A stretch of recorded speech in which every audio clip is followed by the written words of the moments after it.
حضرت عمر فاروق رضی اللہ تعالیٰ عنہ فرماتے ہیں کسی نے حضور صلی اللہ علیہ وسلم سے پوچھا کہ رب آسمانوں میں کہ زمینوں میں؟ جلوے تیری ذات کے کو بکو ہیں، جدھر دیکھتا ہوں ادھر تو ہی تو ہے، اللہ زمینوں میں کہ آسمانوں میں؟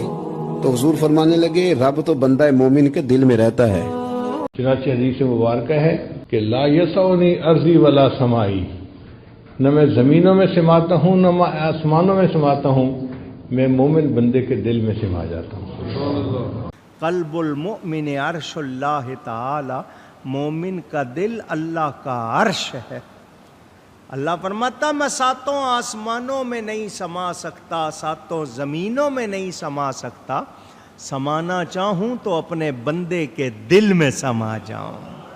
پہلی روایت ہے دل کے متعلق بیان کیا جاتا ہے کہ دل جو ہے یہ اللہ تعالیٰ کا گھر ہے، یعنی اللہ تعالیٰ اس دل کے اندر رہتا ہے۔ اسی معنی میں ایک دوسری روایت بیان کی جاتی ہے کہ اللہ تعالیٰ فرماتا ہے کہ میرے آسمان اور میرے زمین مجھے سما نہیں سکتے، البتہ بندہ مومن کا دل ہے جو مجھے اپنے اندر سما لیتا ہے۔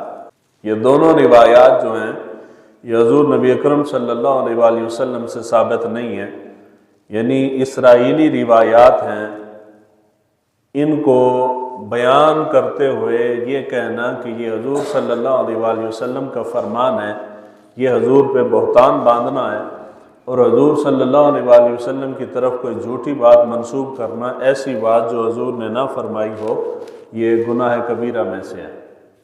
تو اس کو حضور کی طرف منسوب کر کے بیان نہیں کرنا چاہیے، بیان ہی نہیں کرنا چاہیے۔ اگر بیان کرنا بھی ہو تو یہ نہ کہیں کہ حضور کا فرمان ہے، یہ کہیں کہ یہ اسرائیلی روایات ہے۔